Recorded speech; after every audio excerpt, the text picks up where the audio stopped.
Bienvenue sur le balado de la scène agro, produit par Agro-Québec et présenté en collaboration avec Financement Agricole Canada. En tant que prêteur entièrement dédié à l'agriculture et l'agroalimentaire d'ici, FAC a l'expertise et les relations pour vous aider à propulser votre entreprise. Visitez fac.ca. Aujourd'hui, nous allons parler des prix Alizé, présentés par FAC en collaboration avec le groupe export agroalimentaire.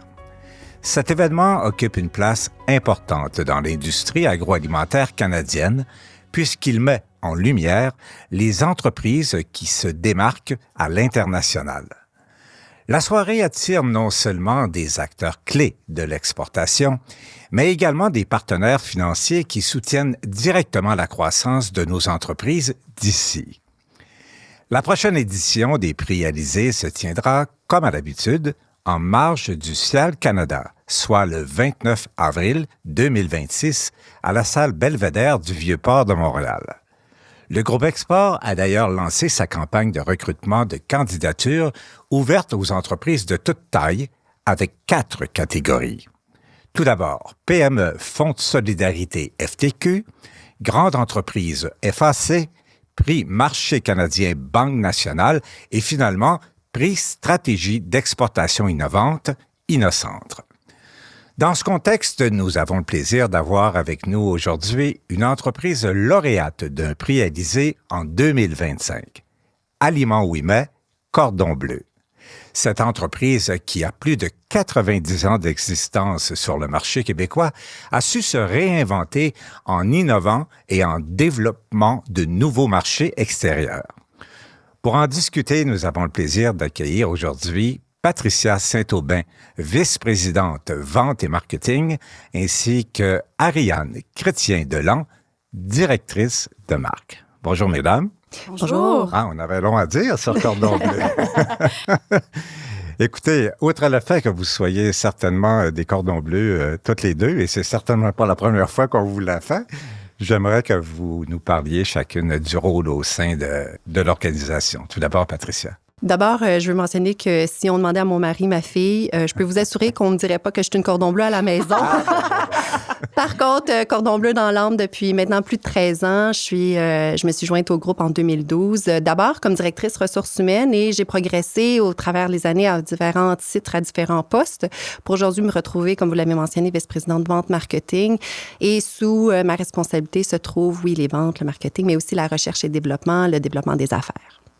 Et vous, Marianne? Alors, Ariane Chrétien-Delan, je suis directrice de marque. Qu'est-ce que ça fait, une directrice de oui, marque? Qu'est-ce que ça mange? En fait, ça gère tout ce qui est marketing et communication au sein de l'entreprise. Ouais. Et j'ai la très grande chance de gérer un portefeuille de 4 marques nationales qui ont beaucoup d'histoire. Cordon Bleu, Clark, près de 150 ans. Cordon Bleu, vous l'avez nommé, plus de 90 ans. 150 ans pour Clark, Esta et Paris Pâté qui se passent aussi de présentation. Alors, beaucoup de plaisir au quotidien. Très chanceuse. Gérer des marques comme ça. Absolument. Écoutez, je vous dirai pas mon âge aujourd'hui, là, mais il y en demeure pas moins que Cordon Bleu est une marque dont je me souviens depuis mon plus jeune âge. Alors, pourriez-vous nous dire un peu plus sur l'historique de l'entreprise et bien évidemment, la marque également? Patricia, tout d'abord. Absolument, c'est une belle histoire. Hein? C'est une belle entreprise, un fleuron québécois qui fait partie du paysage culturel depuis plus de 90 ans aujourd'hui. L'entreprise a été fondée en 1933 par un dénommé Jean-René Ouimet, qui, à la base, a commencé dans la distribution alimentaire et, quelques temps après, a eu l'idée de mettre en conserve des repas préparés, dont la fameuse recette de ragoût de boulettes de sa mère. On se retrouve fin années 40, début années 50, où il y a l'entrée massive des femmes sur le marché du travail, où le micro-ondes est intégré dans les foyers du Québec massivement. Ouais. On était déjà dans l'innovation, finalement. Oui. Ben, c'était la grande innovation de l'époque. Hein, et très rapidement, Cordon Bleu connaît un succès important. Et donc, gagne des prix à l'international, développe différents produits après le ragoût de boulettes. Assez rapidement, oui. très rapidement devient l'entreprise agroalimentaire du Québec, là, la plus importante de son époque à ce moment-là. Et en 1963, Jean-René Ouimet lègue l'entreprise à son fils, Jean-Robert, qui, lui, pendant 56 ans, est à la barre de l'entreprise et amène l'entreprise à croître par différentes acquisitions de différentes marques, à commencer avec Paris Pâté au début des années 80. Toujours au Québec? Toujours au Québec. Oui. Paris Pâté était aussi une marque québécoise.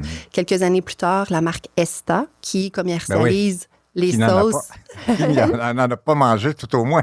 Les sauces Esta, qui est une marque qui a vu le jour à Sainte-Geneviève-de-Batiscan, en Mauricie. Esta, ça, on se demande d'où vient ce nom. C'est les initiales du fondateur, Ernest Saint-Armand. Ah, voilà. Voilà. Et au début des années 90, c'est la marque Clark qui se joint à notre portfolio de marques. Évidemment, la marque Clark qui rayonne avec les fameuses bines, les fèves préparées pour lesquelles on est bien connu. Et depuis ce temps-là, bien, on continue. Hein? L'aventure se poursuit. Aujourd'hui, Cordon Bleu, c'est une usine de production, 120 employés dévoués. C'est 4 grandes marques. C'est des produits qui se retrouvent chez tous les détaillants alimentaires de la province. Puis, c'est plus de 1000 points de vente là, dans le reste du Canada, aux États-Unis aussi. Bravo pour ces plus de 90 ans d'existence. À quoi on peut attribuer le succès de l'entreprise? Ses produits et bien évidemment la marque aujourd'hui. Comment une marque peut vivre aussi longtemps et rester dans l'esprit des Québécois, des consommateurs? D'abord, on ne peut pas traverser des décennies comme ça sans avoir des équipes solides, des gens dédiés, des gens passionnés. Quand j'ai joint le groupe en 2012, toujours à titre de ressources humaines à l'époque, la moyenne d'ancienneté des employés de l'entreprise, la moyenne était de 35 ans de service. C'est rare. Pour moi, c'était du jamais vu. Oui. Aujourd'hui, surtout. Et donc, on a eu beaucoup d'employés qui nous ont quittés à la retraite. Donc, notre moyenne d'ancienneté a beaucoup diminué aujourd'hui. Par contre, l'essence est restée des employés dédiés, engagés, passionnés. On ne traverse pas les décennies, comme je le mentionnais, sans des gens de cœur. Alors, Cordon Bleu a traversé les guerres, a traversé les changements culturels, les changements démographiques, sociaux. Je le mentionnais tantôt, l'arrivée des femmes massives sur le marché du travail. Plus récemment, une guerre commerciale. Et la pandémie.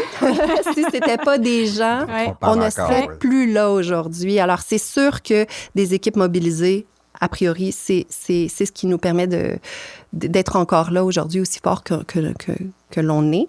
Par contre, il faut aussi, à travers les années, reconnaître que, et ça vient des fondateurs, ça vient des gestionnaire, ça vient de l'héritage de l'organisation. On ne fait aucun compromis en aucun temps sur la qualité de nos produits.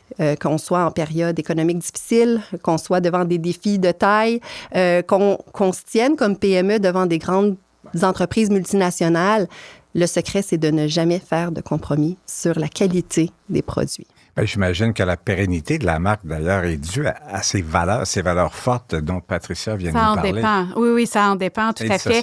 Ces marques-là, pour la plupart, vous parliez que vous aviez en tête, hein, vous avez consommé du Cordon Bleu, vous connaissez cette marque-là. Bien, nous aussi, je pense que une grande majorité des Québécois ont côtoyé nos marques, ont dégusté ces marques-là. Puis aujourd'hui encore, lorsqu'ils goûtent nos produits, bien, ça goûte le réconfort qu'ils recherchent dans ce produit-là qu'ils avaient en tête, qui les a suivis dans leur enfance. 90 ans, là, on s'entend, là, on en a vu là, des...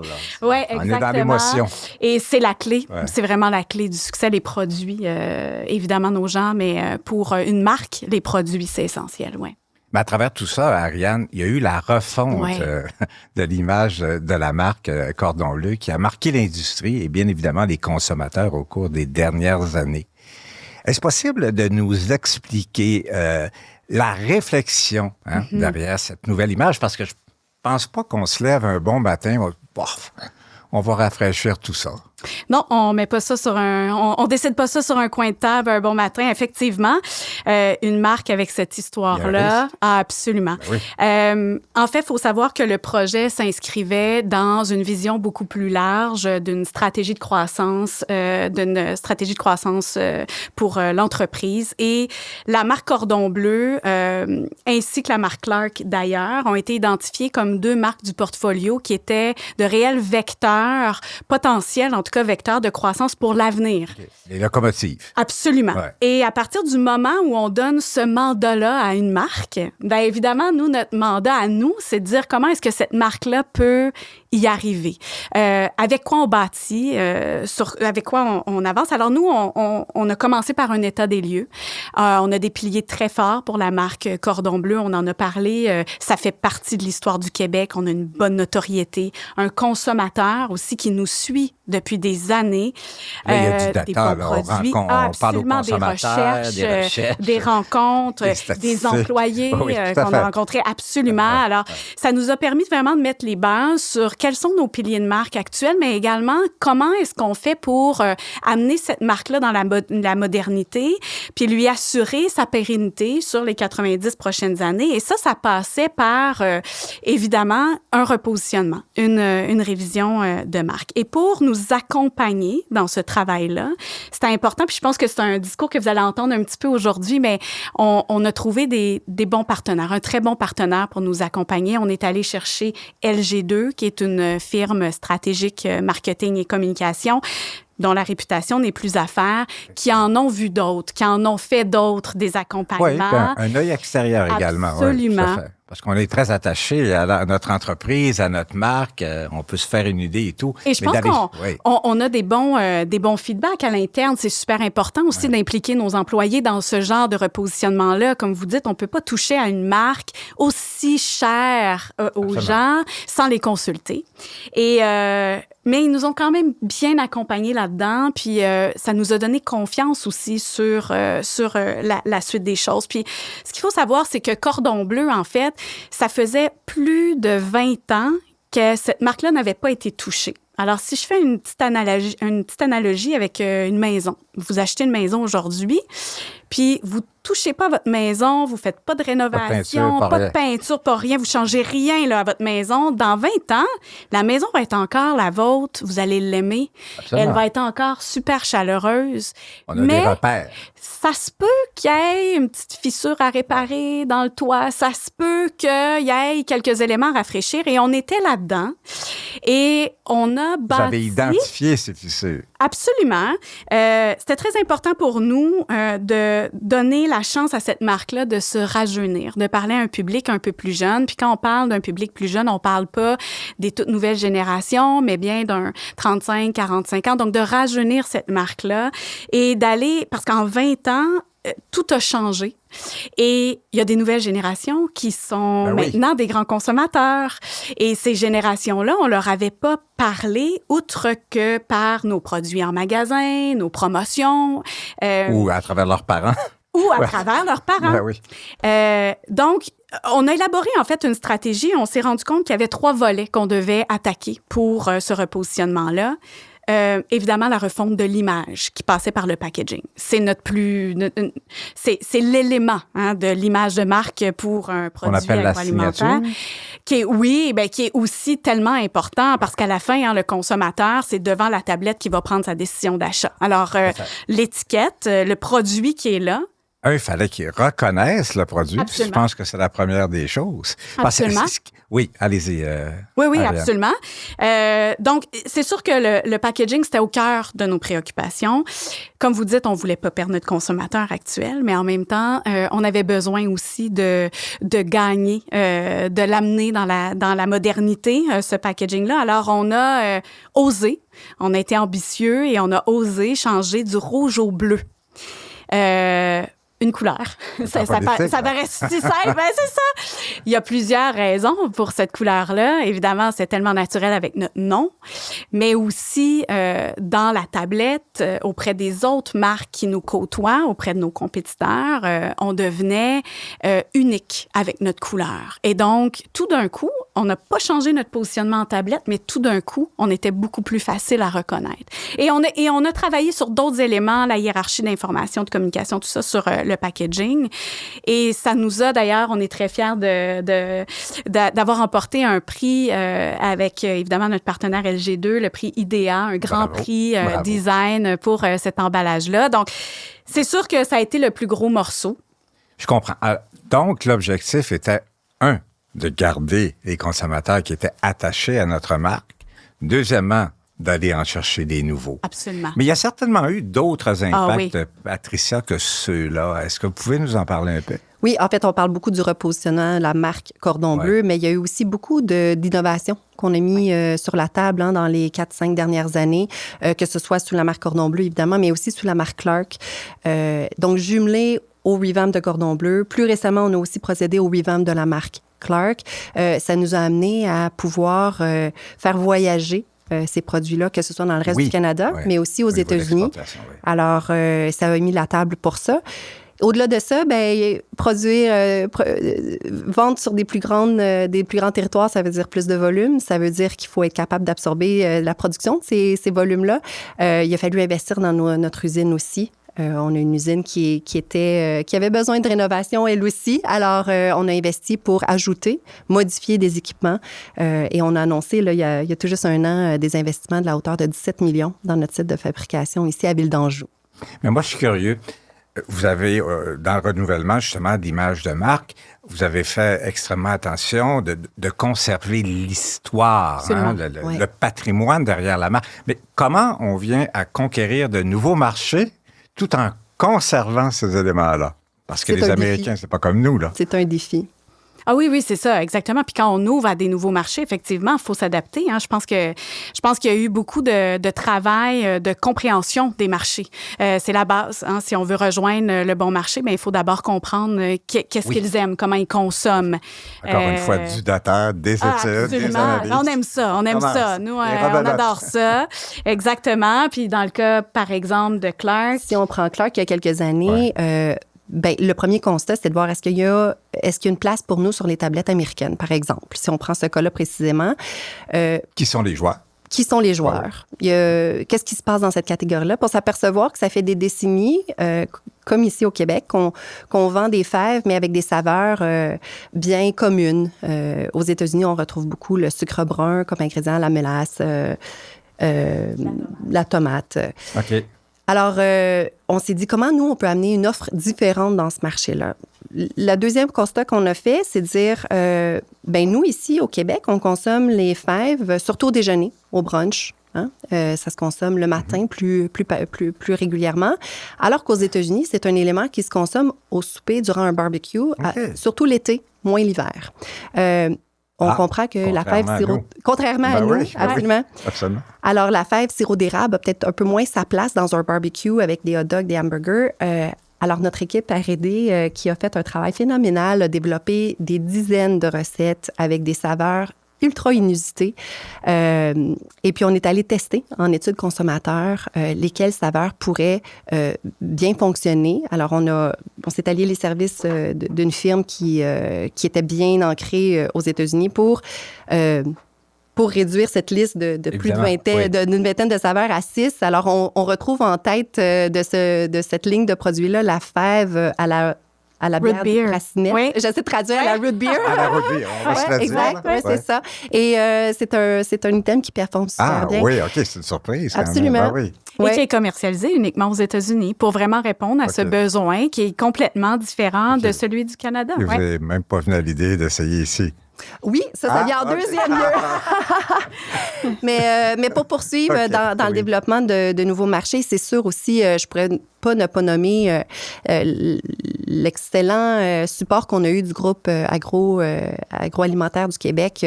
Nous, c'était nos premiers pas sur un nouveau marché. On avait besoin d'accompagnement. Le groupe Export était avec vous à ce moment-là. Le groupe Export a été à chacun des pas qu'on a entrepris au départ, que ce soit au niveau des études de marché, les études consommateurs. La logistique, évidemment. La logistique, évidemment. Les foires commerciales les foires commerciales. Le réseau. À tous les points, là, jusqu'à ce qu'on soit bien ancré. Ça a été un partenaire vraiment bénéfique dans cette démarche-là. Puis au-delà de là, il y a aussi une marque comme Clark qui a 150 ans d'histoire ici. On la connaît très bien, mais aux États-Unis, elle avait une notoriété qui était proche de zéro. On s'entend, là, hein, zéro connu. Mais quand même un nom qui marche, j'imagine, quand même aux États-Unis. Qui s'exporte très bien. Ça se voyage. Ça s'exportait très, très bien. Mais on a aussi travaillé, tu sais, au-delà de la compréhension de quels produits on met en tablette. On a aussi travaillé avec des partenaires de choix sur une stratégie marketing. Comment est-ce qu'on communique cette marque-là? Ça va être quoi son ton aux États-Unis? Absolument. Parce qu'il est différent du Canada. Hein? Fait que on a vraiment travaillé, on a eu des partenaires, on a travaillé en relations publiques, on a travaillé en réseaux sociaux, on a bâti une notoriété, on a commencé à bâtir une notoriété là, pour supporter aussi cette introduction-là. Alors, c'était important pour nous de couvrir l'ensemble des points là, de contact consommateurs. Je retiens qu'il faut s'entourer. Hein? Il n'y a rien de plus important. Écoutez, depuis plusieurs années, vous avez cumulé de nombreux prix, notamment en lien avec, justement, vos marchés d'exportation. Vous avez remporté le prix Alizé 2025 et vous avez également été sélectionné par le gouvernement fédéral pour remporter un kiosque à Ciel Paris 2026. Wow, c'est une première? C'est une première. Wow. On est très fiers. C'est très excitant. Ouais. Ouais, c'est affaire d'aller de toute évidence fulgurant. Bravo. Quel avenir voyez-vous pour Cordon Bleu? Bien, c'est de continuer sur cette lancée. Hein. On sait maintenant, on a revampé deux de nos marques principales. On est établi aux États-Unis. On veut continuer. On sait très bien que si on veut faire partie du paysage agroalimentaire d'ici les 90 prochaines années, il faut continuer de croître. De remporter ce prix, puis d'avoir de pouvoir participer au Salon du Ciel, ben nous, ça nous permet d'aller valider certaines de nos ambitions, nos opportunités qu'on entrevoit à ce jour. Alors, on est bien excités de pouvoir poursuivre cette aventure-là. D'ailleurs, pourquoi les entreprises du secteur agroalimentaire, selon vous, devraient appliquer justement là, dans le cadre des prix Alizé? C'était quand même un geste qui vous a propulsé, qui a été bon pour vous? Absolument. C'est sûr que c'est une belle fierté hein, pour nous de remporter un prix comme ça. Derrière ce prix-là, il y a beaucoup de travail. Je le disais tantôt, on a des gens passionnés, dévoués. Il y a eu beaucoup d'efforts qui ont été mis à tous les plans, à toutes les équipes ont mis la main à la pâte pour pouvoir arriver à un succès comme celui-là.